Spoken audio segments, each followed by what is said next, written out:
felt motivated to change your life on Monday. So why does that feeling disappear by Thursday?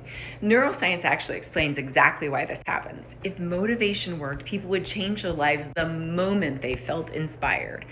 So here's the setup. You feel motivated Monday. You go to work out, you're managing your food better, you're tackling your to-do list, you're actually even managing your phone better. You start the good habits, but by Thursday, the motivation disappears. And suddenly the habits disappear too. That's because motivation isn't stable in the brain. It runs on dopamine. And dopamine naturally rises and falls. Your brain releases dopamine when it predicts a reward. And once something becomes familiar, the spike fades. Researchers studying motivation found that dopamine activity is strongest during the anticipation of something new, not during repetition. That's why the excitement of starting a habit feels so powerful, but maintaining it requires something different.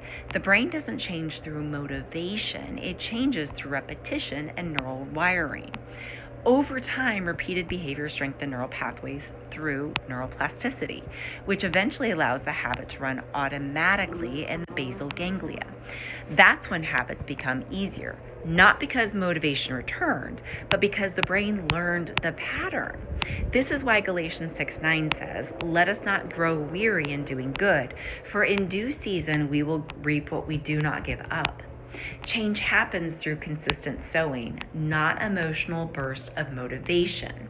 So instead of asking, "Do I feel motivated?" ask, "Can I do the smallest version of this today?" Small actions repeated daily are what actually rewire the brain. Shrink your habit until it becomes almost impossible to skip. An example of this is one paragraph of reading or even one paragraph of writing.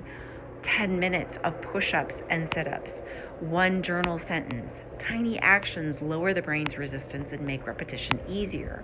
If you appreciate learning how faith and neuroscience work together, tap like so more people can see it. And follow for day 5, where I explain why dopamine is the real reason cravings feel so powerful.